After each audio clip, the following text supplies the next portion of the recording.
पश्चिम बंगाल 2021 विधानसभा चुनाव। पश्चिम बंगाल में चुनावी नतीजों के बाद अभी तक यहां करीब 14 लोगों की मौत हो चुकी है।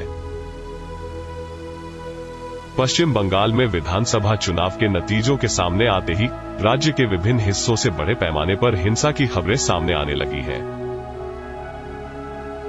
बीजेपी का आरोप है कि चुनाव में अप्रत्याशित जीत के बाद टीएमसी के समर्थकों ने जगह जगह पार्टी कार्यकर्ताओं पर हमले शुरू कर दिए हैं।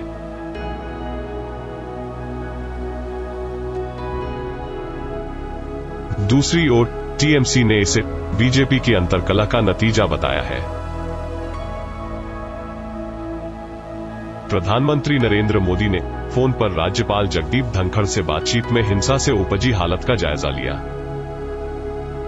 उन्होंने राज्य में जारी हिंसा पर गहरी चिंता जताई है। खुद राज्यपाल ने अपने एक ट्वीट में इसकी जानकारी दी है। पश्चिम बंगाल में विधानसभा चुनाव के नतीजों के बाद से ही हिंसा का दौर जारी है। अलग अलग इलाकों में तोड़फोड़ और आगजनी हो रही है। रविवार को चुनाव के नतीजे सामने आने के बाद से ही सोशल मीडिया पर बड़े पैमाने पर हिंसा की तस्वीरों और वीडियो के दावे किए जा रहे हैं। ऐसी पोस्ट और ट्वीट्स की तादाद इतनी ज्यादा है कि स्वतंत्र रूप से उनकी पुष्टि संभव नहीं है।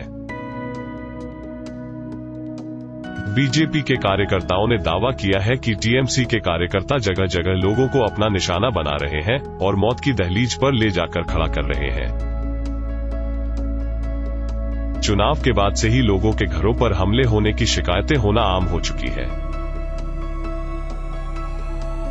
केंद्रीय गृह मंत्रालय ने इस हिंसा पर गहरी चिंता जताते हुए राज्य सरकार से इस मामले पर रिपोर्ट मांगी है। राज्यपाल जगदीप धनखड़ ने भी अपने एक ट्वीट में चिंता जताते हुए पुलिस प्रशासन से इस पर अंकुश लगाने को कहा है।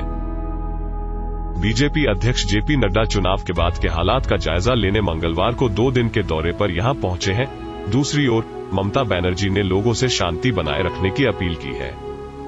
हमारे ছেলে বাবুল রবি দাস ও বিজেপিতে দাঁড়িয়েছে, বুথ সভাপতি আছে আর কি। তো ওর এখানে ঝান্ডা ছিল, ঝান্ডাটা খুলে আপনি দেখেছেন যখন বিজেপি প্রার্থী নাম ডিক্লেয়ার হয়েছিল তখন ভাঙচুর পার্টি অফিস নিজেরাই করেছিল। এখানে তারা কোনো জায়গায় দাঁড়াতে পারেনি। ভোট সংখ্যার নিরিখে আমাদের হরিশ্চন্দ্রপুর 46 বিধানসভা আমরা কালকে 2 তারিখে সারা পশ্চিমবঙ্গে এমএলএ ভোটের ফলাফল ঘোষণা হয়েছে। তাতে আমাদের হরিশ্চন্দ্রপুর 46 নম্বর বিধানসভাতে আমাদের তাজউদ্দিন হোসেন জয়লাভ করেছেন তৃণমূল প্রার্থী। बीजेपी कार्यकर्ता अभिजीत सरकार ने 2 बार एफबी लाइव करके बताया कि किस तरह उन पर और उनके परिवार के सदस्यों पर नई निर्वाचित सरकार के लोग अत्याचार कर रहे हैं। इसके बाद उसे मार दिया गया।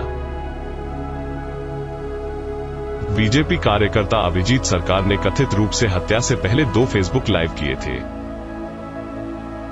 इसमें उन्होंने एक वीडियो में कहा था, वे लोग मेरी आंखों के सामने बम फेंक रहे हैं और मेरे घर और दफ्तर को तोड़ रहे हैं। मेरी सिर्फ इतनी गलती है कि मैं बीजेपी वर्कर हूं। उन्होंने मेरे मासूम पपीज को निर्दयता से मार दिया। इसके बाद उनकी हत्या कर दी गई। जहां एक तरफ पूरा देश और दुनिया कोरोना वायरस से जूझ रही है, वहीं बंगाल में आम लोगों पर हमले व नरसंहार का खेला होबे का खेल खेला जा रहा है। अब सवाल यह उठता है कि क्या सरकार लगा पाएगी इस पर अंकुश, या सोशल मीडिया पर लगातार जारी राष्ट्रपति शासन की मांग पर लगेगी मुहर। यह तो आने वाला वक्त ही बताएगा। लेकिन फिलहाल बंगाल की स्थिति चिंताजनक है और लोगों को अपनी जान से हाथ गंवाना पड़ रहा है। पश्चिम बंगाल से पंकज तिवारी।